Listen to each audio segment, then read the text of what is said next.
Good afternoon, or good morning. No, it's good afternoon. Thanks for being here. Appreciate it. Now, before I turn to my statement on the subject about which I'd like to speak to you, I'd first like to offer my condolences to the families of those who were killed yesterday in San Bernardino, California. President Obama just spoke about this tragedy. We're monitoring this situation closely in coordination with the rest of the President's national security team. Our highest priority, of course, is the protection of our people. The law enforcement community is taking the lead on this, and they'll be able to provide more information as it becomes available. I'm confident they'll have more answers in the days ahead. Let me now turn to my statement.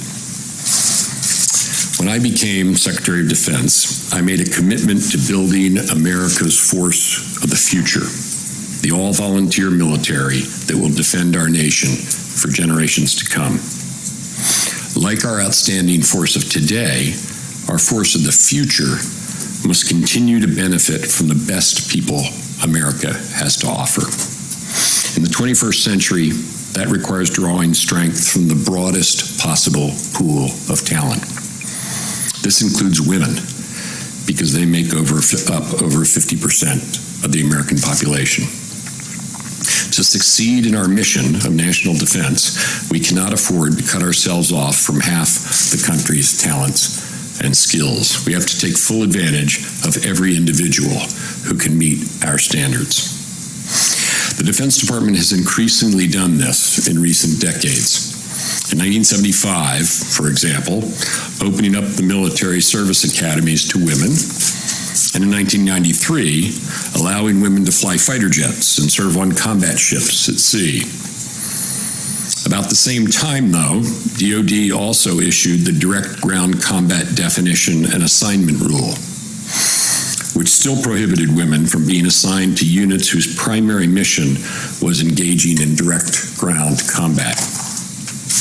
That rule was in turn rescinded in January 2013, when then Secretary Panetta directed that all positions be opened to qualified women by January 1st, 2016, that is less than 1 month from today, while also giving the Secretary of the Army, the Secretary of the Navy, the Secretary of the Air Force, and the Commander of U.S. Special Operations Command 3 years to request any exceptions, which would have to be reviewed first by the Chairman of the Joint Chiefs of Staff and then approved by the Secretary of Defense.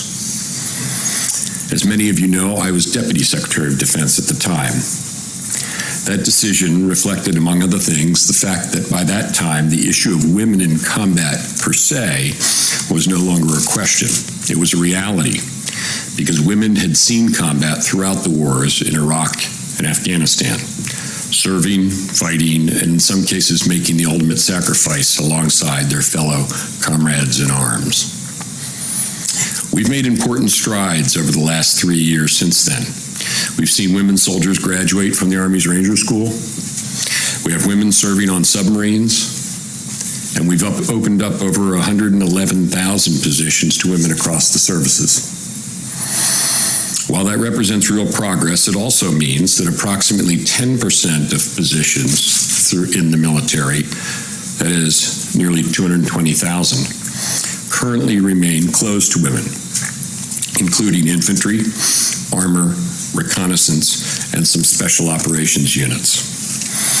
Over the last 3 years, the senior civilian and military leaders across the Army, Navy, Air Force, Marine Corps, and Special Operations Command have been studying the integration of women into these positions.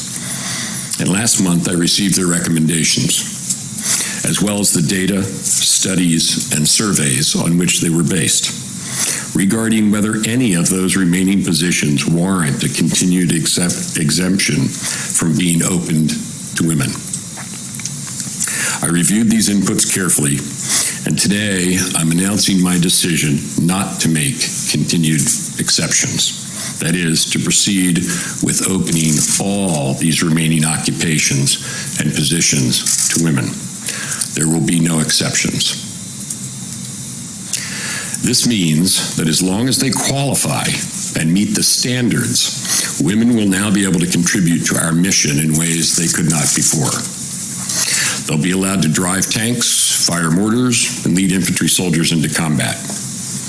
They'll be able to serve as Army Rangers and Green Berets, Navy SEALs, Marine Corps Infantry, Air Force parajumpers, and everything else that was previously open only to men. And even more importantly, our military will be better able to harness the skills and perspectives that talented women have to offer. No exceptions was the recommendation of the Secretary of the Army, the Secretary of the Air Force, and the Secretary of the Navy, as well as the Chief of Staff of the Army, Chief of Staff of the Air Force, Chief of Naval Operations, and the Commander of U.S. Special Operations Command. While the Marine Corps asked for a partial exception in some areas such as infantry, machine gunner, fire support, reconnaissance, and others, we are a joint force, and I have decided to make a decision which applies to the entire force. Let me explain how I came to this decision. First, I've been mindful of several key principles throughout this process. One is that mission effectiveness is most important. Defending this country is our primary responsibility, and it cannot be compromised. That means everyone who serves in uniform, men and women alike, has to be able to meet the high standards for whatever job they're in. To be sure, fairness is also important, because everyone who's able and willing to serve their country, who can meet those standards, should have the full and equal opportunity to do so. But the important factor in making my decision was to have access to every American who could add strength to the joint force. Now, more than ever, we cannot afford to have barriers limiting our access to talent. The past 3 years of extensive studies and reviews leading up to this decision, all of which we're going to post online, by the way, have led to genuine insights and real progress. Where we found that some standards previously were either outdated or didn't reflect the tasks actually required in combat, important work has been done to ensure each position now has standards that are grounded in real-world operational requirements, both physical and otherwise. So we're positioned to be better at finding not only the most qualified women, but also the most qualified men for military specialties. Another principle is that the careful implementation of integrating women into combat positions would be a key to success, integration, and also that any decision to do so or not would have to be based on rigorous analysis of factual data. And that's exactly how we've conducted this review. It's been evidence-based and iterative. I'm confident the Defense Department can implement this successfully because throughout our history, we've consistently proven ourselves to be a learning organization. Just look at the last decade and a half. We've seen this in war, where we adapted to counterinsurgency and counterterrorism missions in the wake of 9/11 and in the wars in Iraq and Afghanistan. We've seen it technically, as new capabilities like unmanned systems and cyber capabilities have entered our inventory. And we've also seen it institutionally when we repealed Don't Ask, Don't Tell. In every case, our people have mastered change excellently, and they've been able to do so because their leaders have taken care to implement change thoughtfully, always putting the mission and our people first. We will do the same today. As we integrate women into the remaining combat positions, we must keep in mind the welfare and total readiness of our entire force. And as we focus on the individual contributions that each service member makes, we also have to remember that in military operations, teams matter. That's why it's important that the services chose to study both individual performance and team performance. And they not only made comparisons to other elite units, like NASA long-duration flight crews and police SWAT teams, they also worked with our international partners to examine how they have integrated women into ground combat roles. Again, how we implement this is key. As Chairman Dunford has noted, simply declaring all career fields open is not successful integration. We must not only continue to implement change thoughtfully, but also track and monitor our progress to ensure we're doing it right, leveraging the skills and strengths of our entire population. All of us have a role to play. As we proceed with full integration of women into combat roles in a deliberate and methodical manner, I'm directing that 7 guidelines be used to steer this implementation. First, implementation must be pursued with the clear objective of improved force effectiveness. Leaders must emphasize that objective to all service members, men and women alike. Second, leaders must assign tasks and jobs throughout the force based on ability, not gender. Advancement must be based on objective and validated standards. A good example of this is SOCOM's selection processes, which combine objective and subjective criteria in, I quote, a whole person concept that includes rigorous physical standards and also strong moral character, leadership skills, mental agility, problem-solving skills, selflessness, maturity, and humility. The third guideline is that for a variety of reasons, equal opportunity likely will not mean equal participation by men and women in all specialties. There must be no quotas or perception thereof. So we will work as a joint force to expertly manage the impacts of what the studies that have been done suggest may be smaller numbers of women in these fields that were previously closed. Fourth, the studies conducted by the services and SOCOM indicate that there are physical and other differences on average between men and women.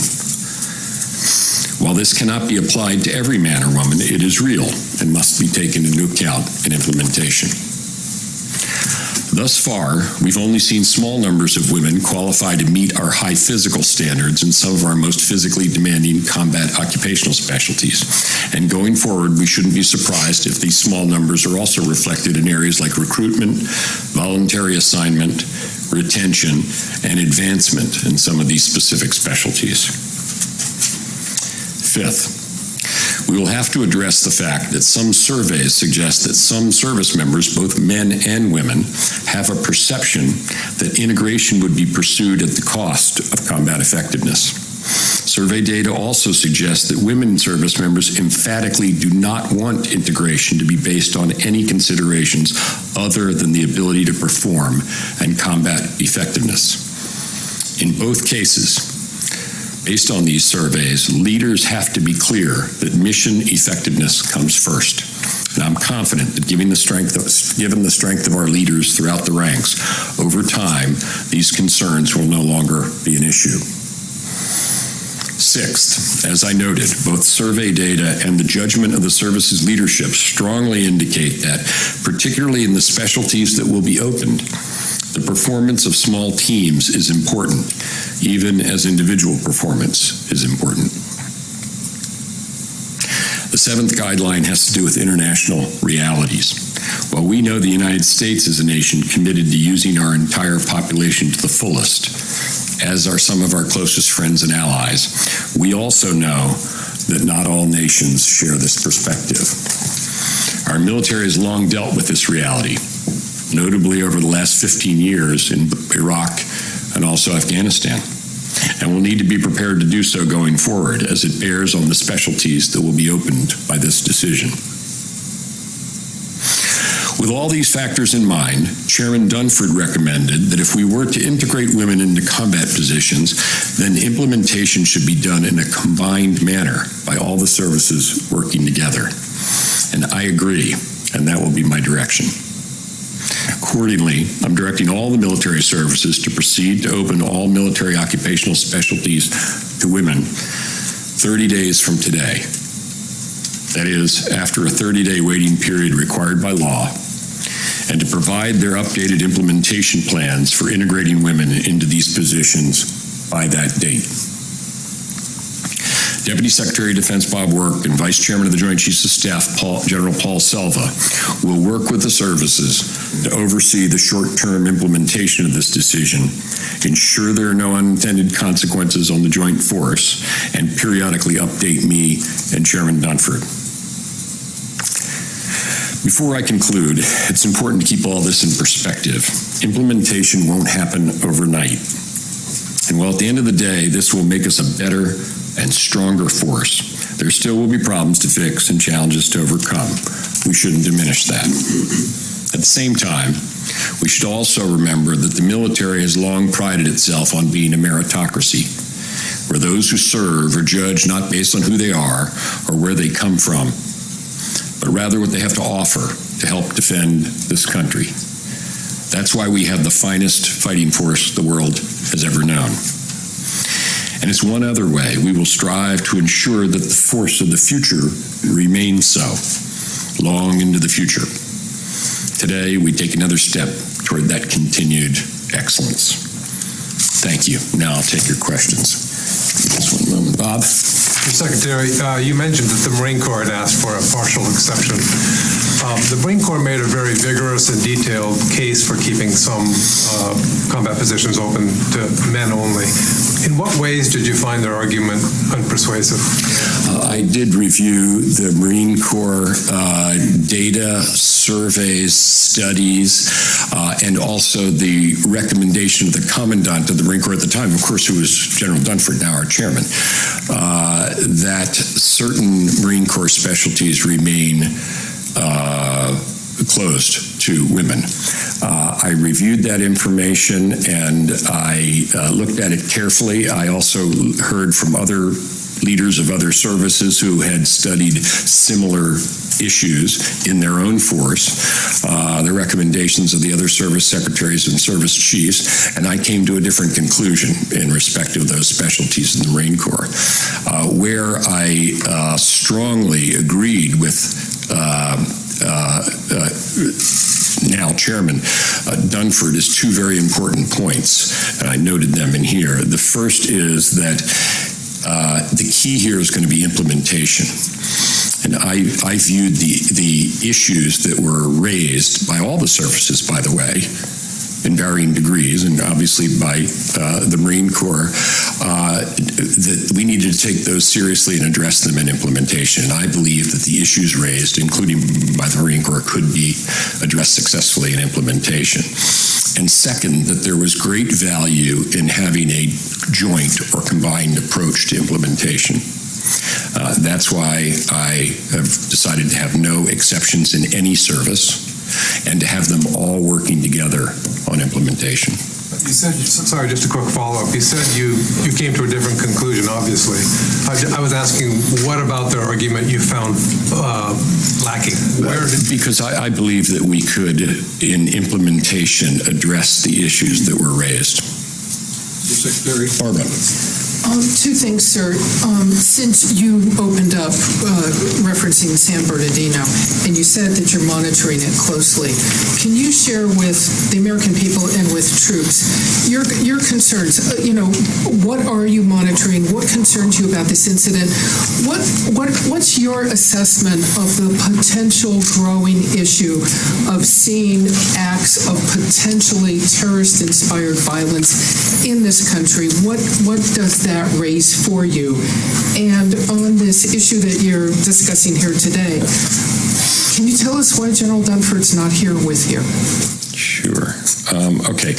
On the question of San Bernardino, Barbara, the law enforcement community is investigating what happened there. Again, I'm not going to speculate on what happens. To your general question, obviously protecting our people is our most important mission, but we don't know what the causes are of the San Bernardino tragedy, and law enforcement, I'm sure we'll get to the bottom of that, but I just can't tell you what that is. It's a broader issue that we have seen so many times, though, that, you the other day on Capitol Hill, I believe, referenced Chattanooga, And you have raised this issue of concern in the past. So I'm just wondering what your latest assessment is of how much it worries you. Well, again, we don't know the reasons behind this particular shooting, but the protection of our people, including our service people, and concern about radicalization, including of American citizens living in America in the manner that we saw in Chattanooga, is a huge, enormous concern.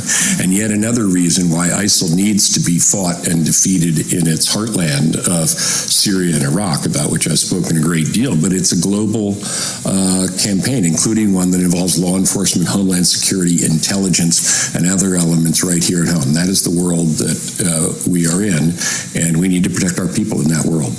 And why is General Dunford not here, sir? I'm sorry, why I'm announcing my decision. I was the one who took this decision. I'm announcing my decision. I should say about General Dunford, you're going to have an opportunity to talk to General Dunford. I've talked to him extensively about this subject. He's very knowledgeable about it. He will be with me as we proceed with implementation. I have taken parts of the conclusions he drew. Others drew different conclusions, including myself. And that's the decision I've taken, and that's the direction we're going to go. Mr. Secretary. Phil? Mr. Secretary, does this decision now lead to a greater debate about whether women need to register for selective service? It may do that, Phil. That is a matter of legal dispute right now, and in fact litigation, so I don't know how that will turn out. By the way,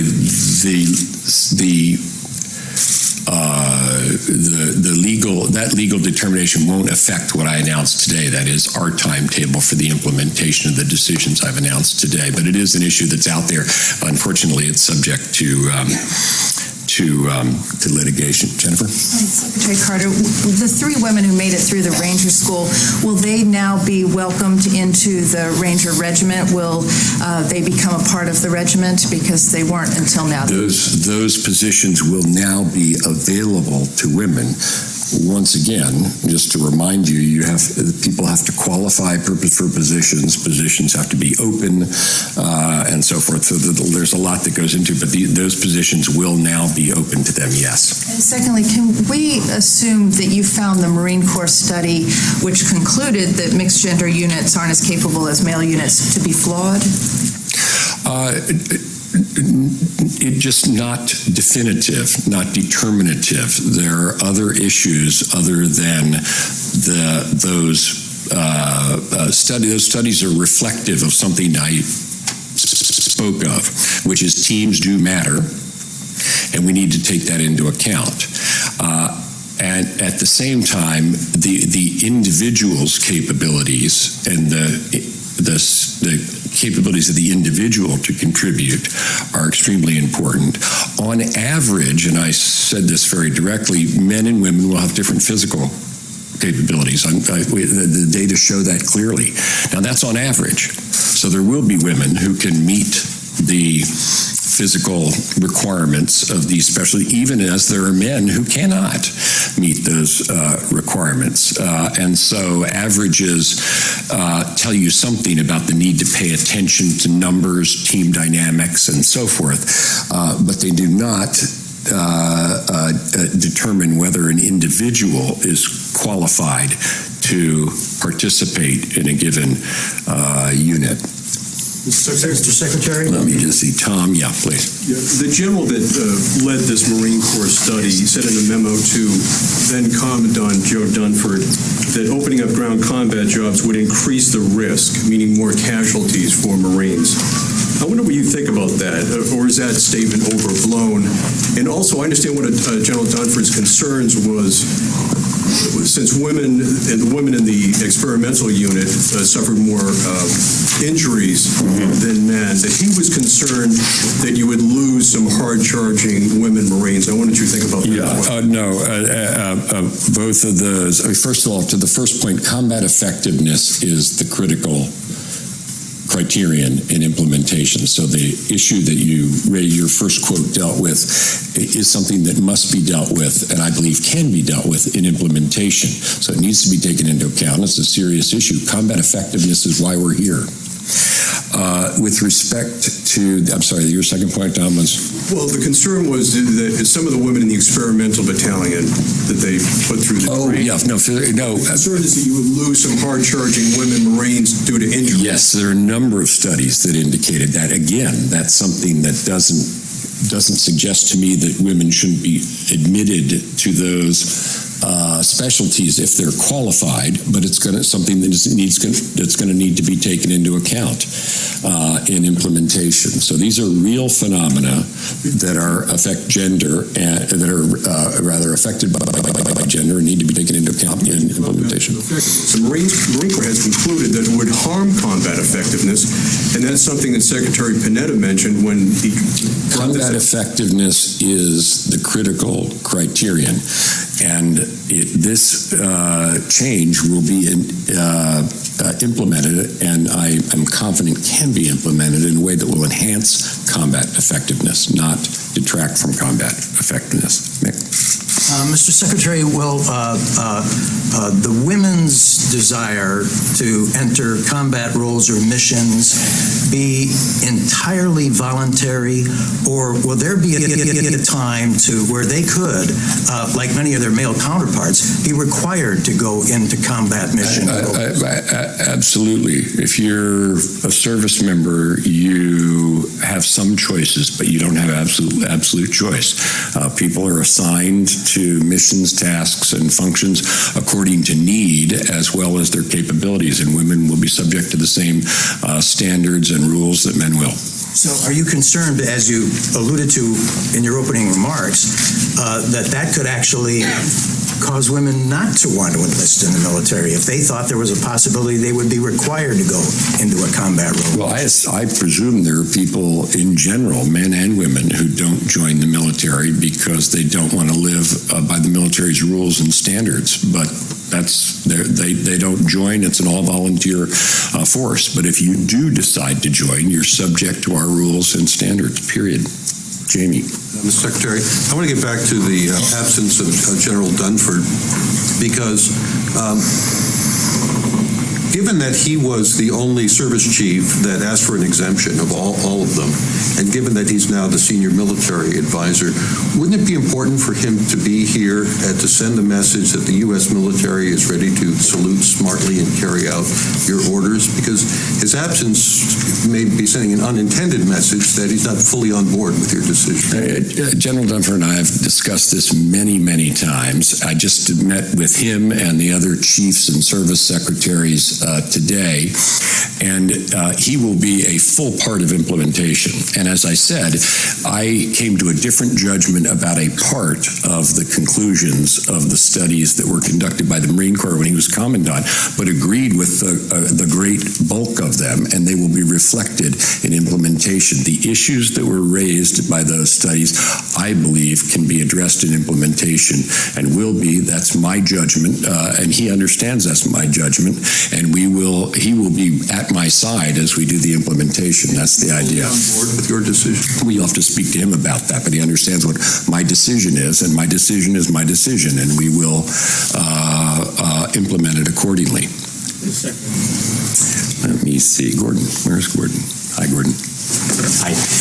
I wonder if we can move on to a different subject briefly, is the shooting down of the Russian jet. I wonder if you could just give us an assessment a little bit more of how that complicates the issue, and if Turkey overreached on that shooting down of the jet.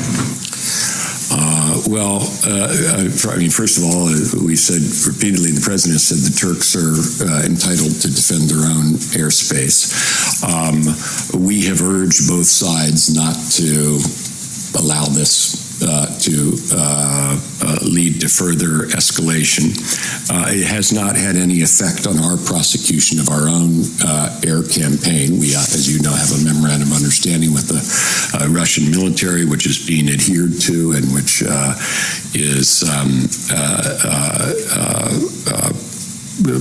provides procedures that guarantee the operations of our own air campaign unimpeded. I mean, with respect to the relations between Turkey and Russia, we obviously have our differences of perspective with Russia about what is going on in Syria.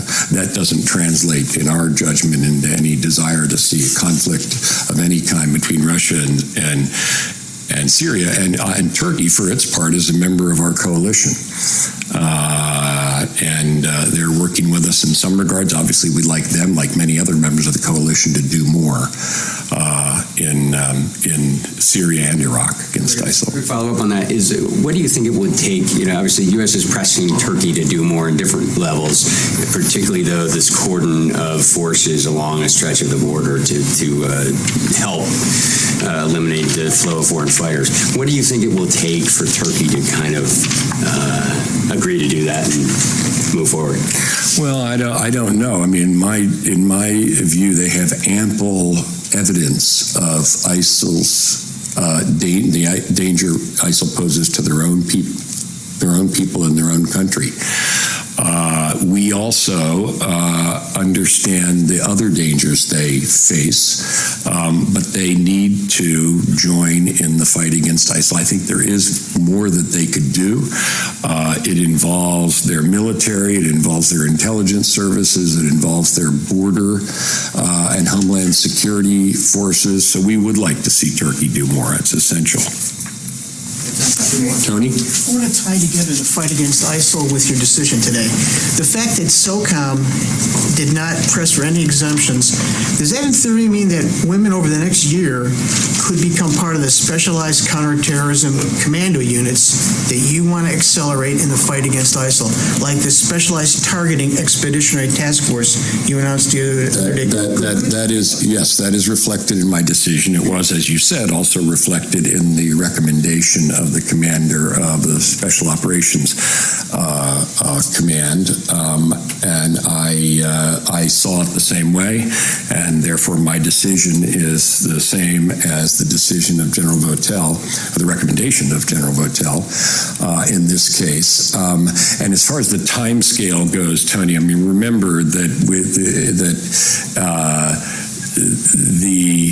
from the time a service member joins to the time they're assigned to a specialty, undergo training and so forth, so people will be going through the pipeline, including women who are admitted pursuant to my decision today. Kevin. Thank you, Mr. Secretary. On the same vein, were there any of the MOSs or jobs particularly that were in need of more women? Meaning the service secretaries and all their recommendations up to you say, this is actually where we actually could use more here or there, because the military's at capacity, you're over 100%, you're actually shrinking the size of the force. And the second question to follow up on those targeting expeditionary forces, could you explain to us when those get started, or they're already started? You mentioned one of their jobs specifically was to capture ISIS leaders. When they do that, what happens to them? It's a big question we haven't heard from your level yet. Yeah. Okay. Two things. Well, there are, Kevin, specialties, and I don't want to go into this too much, but that are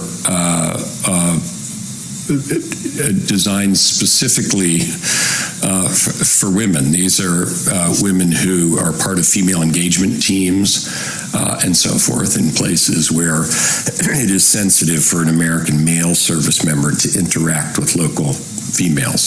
So there are, and I was alluding to that in my statement, so there are situations like that.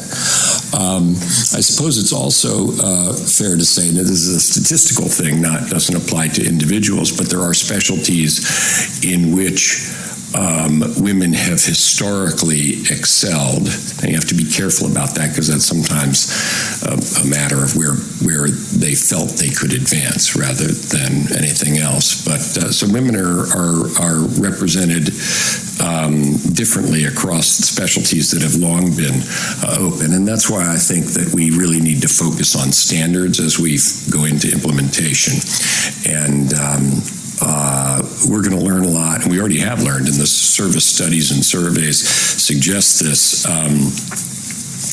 about standards and about how to think about standards in the course of considering this matter of gender. With respect to the expeditionary targeting force and capture, we will deal with that on a case-by-case basis. It's going to depend on the circumstances. And that is, of course, just one of the purposes of the expeditionary targeting force, but it is one, capture. And we will be doing such operations, as you know, both in Syria and also in Iraq. And just to repeat what I said the other day, when we do it in Iraq, it will be with the knowledge and approval of the Iraqi government and Prime Minister Abadi, just to make that once again quite clear. So would it be And with that, options, though, that you see it possible that an ISIS fighter could be the full range, either military? There's a full range, as all the way. U.S. law enforcement and try to and other law enforcement of other nations. So the full range, and it really has to be considered on a case-by-case basis. Thank you all. Thank you very much. Appreciate you being here.